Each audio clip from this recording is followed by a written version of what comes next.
জীৱনৰ ৫টা নিয়ম মানি চলক। য'ত আপোনাৰ সন্মান নাই সেই ঠাইলৈ নাযাব। যিসকলে আপোনাৰ কথা নুশুনে তেওঁলোকক বুজাব নাযাব। যি বন্ধু হঠাতে সলনি হৈ যায় তেনে বন্ধুৰ লগত বন্ধুত্ব গঢ়ি নুতুলিব। সত্য কথা ক'লে যি মানুহৰ খং উঠে তেনে মানুহক নুবুজাব।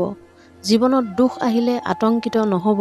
যেতিয়ালৈকে আপোনাৰ শৰীৰটো সুস্থ হৈ থাকিব তেতিয়ালৈকে মৃত্যু আপোনাৰ পৰা আঁতৰত থাকিব। যিমান পাৰে নিজৰ আত্মাক মৃত্যুৰ পৰা বচাবলৈ চেষ্টা কৰি থাকক। হেৰুৱা বন্ধু, সম্পত্তি আৰু টকা আমি ঘূৰাই পাব পাৰোঁ, কিন্তু আমাৰ শৰীৰটো এবাৰ ধ্বংস হৈ গ'লে আমি পুনৰ পাব নোৱাৰোঁ। পানীত ডুবিব খোজা মানুহে আন মানুহক ওচৰত পালে হেঁচা মাৰি ধৰি নিজেই উঠিব বিচাৰে। সেইদৰে জীৱনৰ বিফলতাত ডুবি যোৱা মানুহে আনক সদায় হেঁচা মাৰি ধৰি নিজকে সফল কৰিব পাৰিব বুলি মিছা আশা কঢ়িয়াই লৈ ফুৰে।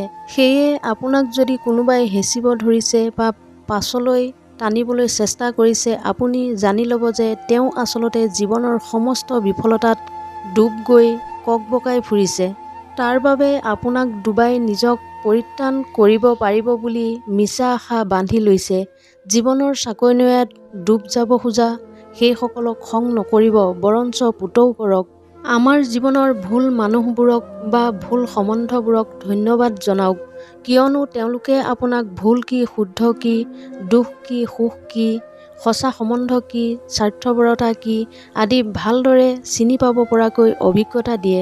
সকলোকে দিয়া এই শিক্ষাৰ বাবেই আপুনি শিকিলে, শক্তিশালী হ'ল, সলনি হ'ল আৰু জীৱনৰ শুদ্ধখিনি চিনি পোৱাৰ ক্ষেত্ৰত আপোনাৰ চকু মুকলি হ'ল।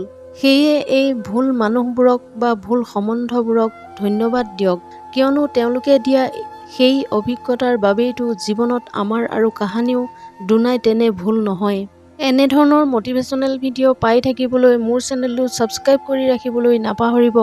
পুনৰ অন্য এটা ভিডিঅ'ৰ সৈতে লগ পোৱাৰ প্ৰতিশ্ৰুতিৰে আজিৰ এই খণ্ডটোৰ পৰা বিদায় লৈছোঁ। ধন্যবাদ।